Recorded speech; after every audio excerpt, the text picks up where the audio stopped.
speaker is Peter Taff, General Secretary of the Socialist Party, who will set out what alternative the Socialist Party stands for.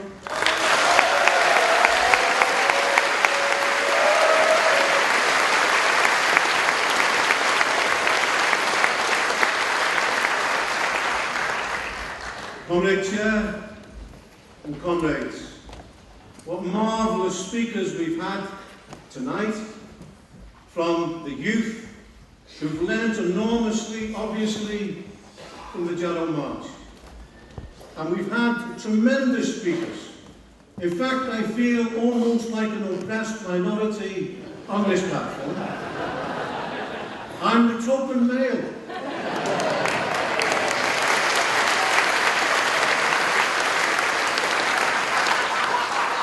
But actually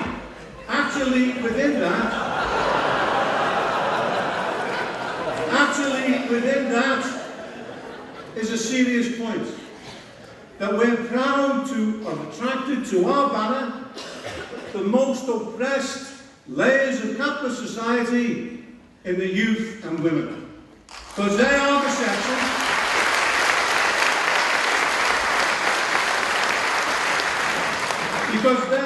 section who have suffered most in this crisis of capitalism.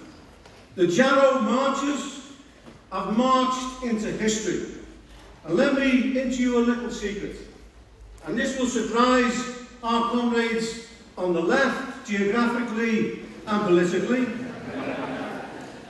I was on the Jarrow March, and a newspaper commented about this and said, in relation to myself, Peter Taff made quite a good speech in Jarrow. He outlined the necessity of a socialist programme of action. Now all the comrades who are here know, unfortunately because of my bad knee, I did not march the 300 miles from Jarrow. But I was on the demonstration which we organised in 1972 from Sunderland to Jarrow with 500 marchers. And just reflect for a moment on the change in the situation then and the position that these comrades, brothers and sisters have faced. Then we were marching against the threat of 1 million workers being unemployed. There are now 1 million young people unemployed. There are 1 million women who are unemployed. There are 44 million who are unemployed in the advanced industrial countries alone. There are 80 million young people who are unemployed throughout the world. If anything indicates that this system of capitalism has drained the cup of historical progress, almost exhausted it, those figures demonstrate that. This is the worst crisis ever. Not my words, but those of the Governor of the Bank of England. And it reveals that capitalism is betraying its historical mission, the only advantage that it had in the past. That was to develop production, science, the organisation of labour and of technique. And it's expressed in the most sharp fashion in the plight of the youth today. Look at what we saw in the press only a matter of weeks ago in relation to the scandal of interns, of people, of young people in particular, who are working for free. And there was an item in the Observer, and this young woman went for an interview and gave a very good interview, and at the end they said, well, unfortunately, we cannot offer you a wage, but we'll give you a job. That was the anti-slavery society, by the way. That reveals the modern slavery that exists for young people, for women, for the working class. The fact that they have created now a precariat, it's a new term. Those who are on part-time, short-term contracts, 1.6 million people in Britain, 1.5 billion are in a similar situation throughout the world. There is mass, long-term unemployment. And remember, that was the factor which we pointed out in advance would provoke a revolution in the Arab world and North Africa. And look, that this occupation movement has actually inspired those people in North Africa. They've sent a message to the camp in the last couple of days. But contained in this occupation movement, with 1,000 cities involved now, on every continent on the globe, with the exception of Antarctica, and who knows what can happen there a little bit later on. By the way, very much echoing the position of the CWI, which has sections on every continent apart from Antarctica itself. And in the germs of this movement, you could say, is already in the slogans and the demands, the outline of a programme to attack capitalism and to eliminate it as a system. Just look at the placards on the recent demonstrations throughout the world. In Madrid, if you don't let us dream, we won't let you sleep. A very good example. In London, a bit more prosaic. Share out the lolly, I can't fill my trolley. A Greek 14-year-old. Solidarity is the weapon of the people. Down with the junta of the IMF.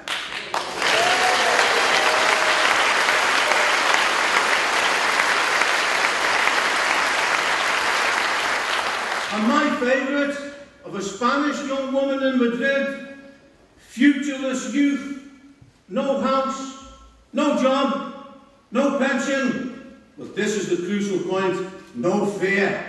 And having the Gerald Martin demonstrated that.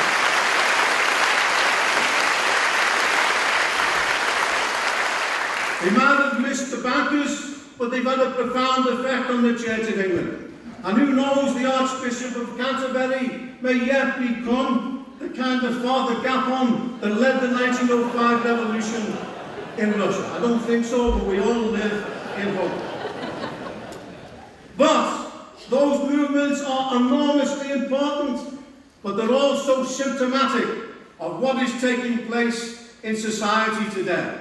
But in order to give it backbone, it must, as Matt pointed out, and the other speakers point out, as they have done as they've marched the length and breadth of this country, turn to the organised power of the working class in the trade union movement.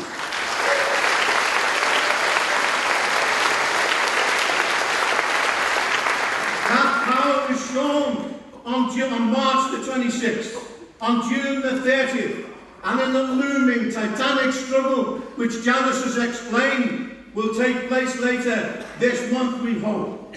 But there must be no flinching from the leaders of the trade unions. The government's latest proposals, it's very simple.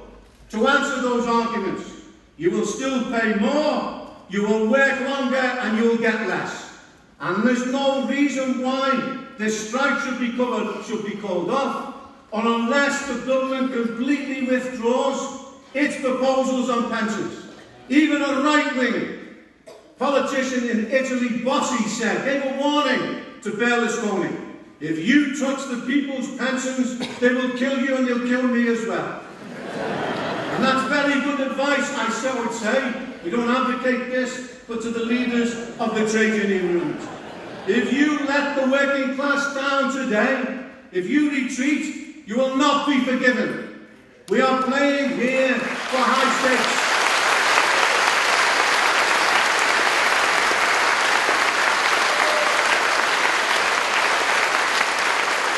Don't talk about negotiations and see whether we can get a deal. When you have a worker, like in our constituency of Waltham Forest, work for 2 decades and just sacked like that, destroying the hopes in a hospital, destroying the hopes that that worker had. How many times is that being repeated up and down the country? The capitalists are prepared to pursue relentlessly their programme of austerity. That is planned poverty. Nobody explains why, apart, I have to say, unfortunately, the Socialist Party. This is not a case of mismanagement. This arises from the contradictions of capitalism. Inequality is bound up, is an integral part of capitalism. It's contained in that act of robbing the working class of the value that it produces in the course of the process in the factories. 1% control the wealth of this country. It's marvellous the way this idea is being taken up and is being given flesh in the course of this movement that is taking place. Capitalism today is a machine for destroying wealth, not creating it. As a matter of fact, if you look at the theoreticians and the spokesmen of capitalism, they're not even trying to answer the argument on inequality. They've fallen back on one argument, and that is of Churchill. Well, capitalism is bad, but every other system has failed. That is a malicious lie. The Russian workers, when they took power in 1917, in a backward country, carried through an enormous change in the first 6 years. Unfortunately, it was isolated, and unfortunately a bureaucracy arose. Don't underestimate the degree of the job slaughter that's taking place today. They told us, didn't they, that the private sector would rise like a phoenix from the ashes. Where is the phoenix? 300,000 jobs have been lost in the private sector. They're producing measures now to hamstring the ability of the working class to fight back in further attacks on the trade unions, such as charging, to going for tribunals and so on. Greece shows the way in one sense. There are two paths that the working class has taken there. On the one side, 10, 12 heroic strikes, general strikes of the working class. The last one was immense. It was a human flood that filled the cities of Greece, of Athens, of Salonika, and so on. But the wages of the working class and the living standards are being cut in half. They are back already to the situation, not of their fathers, but of their great-grandfathers.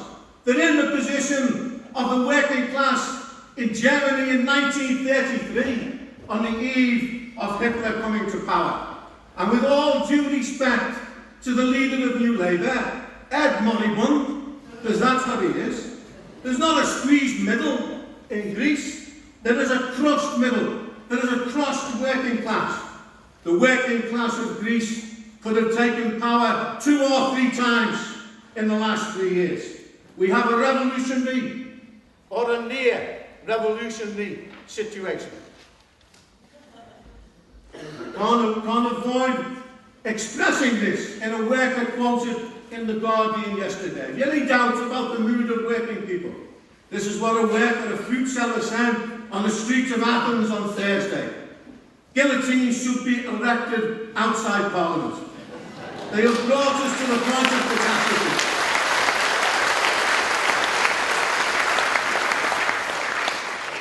We don't advocate that, by the way. We just want to take the power away from the ruling class. The tragedy of Greece is no party. Are we going to go through the mixture of tragedy and farce that we've seen in the last week in Britain? Because that's what could happen unless we create the organisations, and especially a trade union movement that faces up to the situation. There's no doubt about it, the Greek working class have expressed visceral hatred to the capitalists and to this system. They've run out of yoghurt in Greece, not because it's in short supply to eat, because they throw it at the politicians and the trade union leaders as well, who are not prepared to fight. If there are elections in Greece, what difference will it make to the position of working people? What difference will it make? With 2 gangs of exploiters both prepared to carry through a programme of austerity. Of course, if an election takes place, our comrades in Greece will participate. But the situation in Greece has reached a turning point. The demand should be for mass committees. Already there's an element of dual power in Greece. For a revolutionary workers' government. For the immediate cancellation of the debt. Not 120 billion. But the 350 billion that is not the debt of the Greek people. For the nationalisation of the banks. And if you're going to do that, why not take over the commanding heights of the economy? We support the Robin Hood tax, but it's a pinprick. Capitalism will always find a way out unless you control the means of capital moving in and out of the country. And the only way to do that is to nationalise the banks and to introduce a programme, a revolutionary programme in effect for the control of foreign trade. The ruling class are trembling today at what is happening in the European continent. That's expressed by the divisions in their ranks. Before they got to Cannes, they said in the headline of one paper, "We can do." Now they say, "We no can do" after Cannes because of the sheer chaos and incapacity of the ruling class. Some of them are denouncing the feral rich. Charles Moore of the Telegraph is saying, "For the first time in my life, I think the left are correct in relation to this situation." Some of them are writing, like the owner, the former owner of the Independent is writing about revolution. And when I read that, I almost choked on my porridge over breakfast one morning 2 weeks ago. But before you send him a joining card to the Socialist Party, listen to what the Egyptian workers in their message to the occupiers in London said. "We made a revolution. We thought we'd change the world, and in a sense we did. But unfortunately, we've only changed the curtains. The state has remained intact. We want a socialist revolution." It's absolutely ludicrous for Ed Miliband to say there's a difference between predator capitalism and between productive capitalism. There's no difference today. What they did in Britain and the world from the 1970s up to today was to abandon production and invest in financialisation.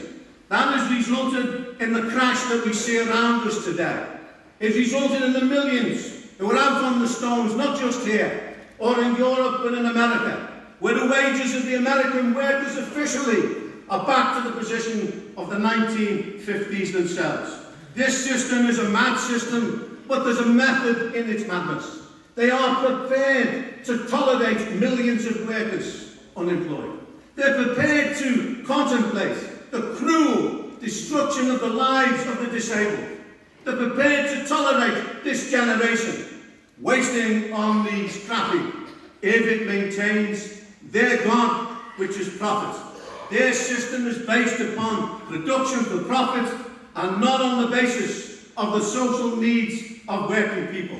That is why the struggle today has reached the intensity it has reached. Warren Buffett said, "There is a class struggle, and he's the richest man in the world, and we're actually leading this class struggle." So, the strike of the 30th, in our opinion, should go ahead. If the government capitulates, don't call off the working class. Organise a mass demonstration, if not on the 30th, on the Saturday after that. Because the cuts are still on at local level. They're trying to actually disguise it. The cuts that have been carried out now are a mixture of workers who've been disheartened, who think, well, we might be a revival in the economy. They're down to the bone in the civil service and in local government. And this is the fight of our lives. And if the government does not capitulate after a mass demonstration or after a general strike on November the 30th, we must follow that up either with a more effective strike or for a 48-hour strike until this government capitulates.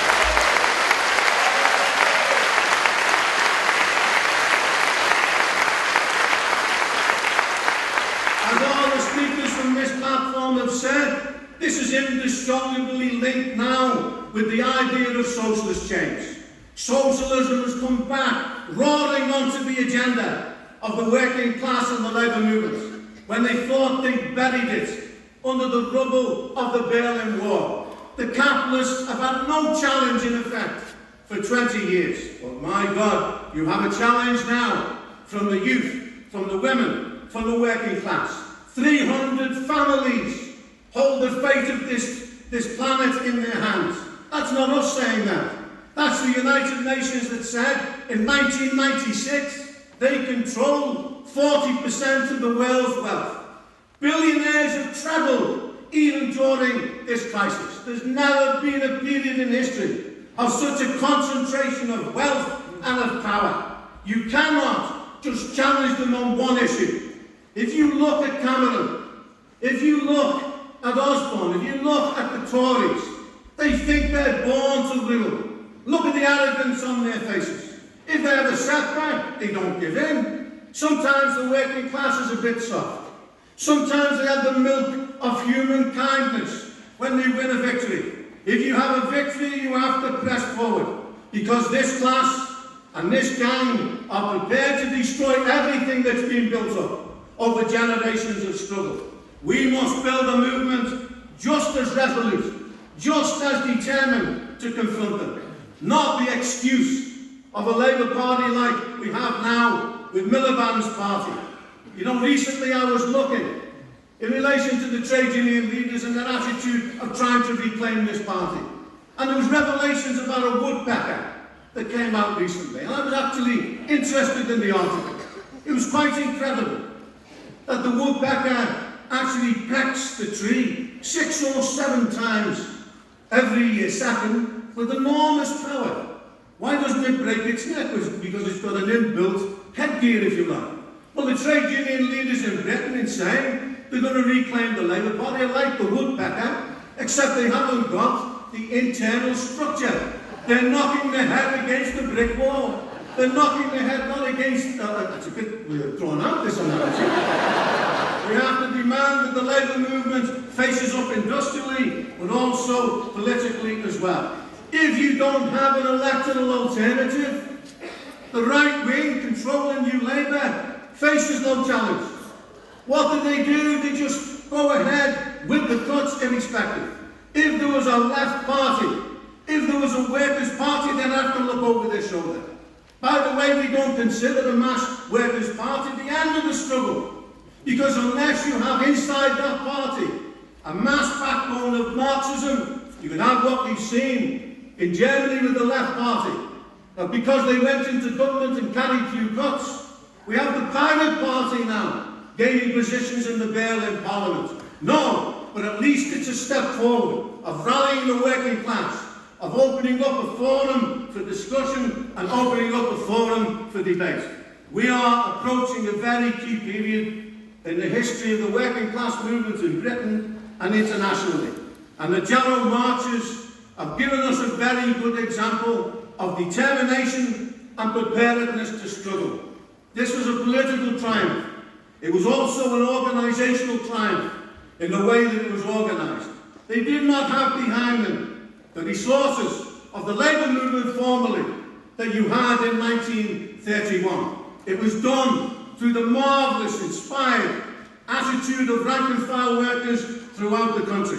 And we say to the leaders of this movement, if you don't have this attitude, you don't deserve to lead. If you're not prepared to struggle, step aside and make way for people like Janice Goodrich and other left leaders to lead this movement in this battle. Comrades, I think we have to also build the Socialist Party. You've marched in the footsteps of history, this intrepid band of brothers and sisters in this marvellous demonstration. But we don't want to repeat this march in 80 years' time. We don't want to repeat it in 10 years' time. You've made this sacrifice. You've given us an example. But now we must build a movement that in this decade, in this century, makes it a century for socialism. That's what the 21st century should be. And we've started on this battle. Let us build a powerful movement. Let us build the Socialist Party. Let us lay the basis for a new mass party of the working class. But above all, raise the banner, the programme and the explanation of socialism to arm the working class for this titanic struggle that is opening up in Britain and internationally.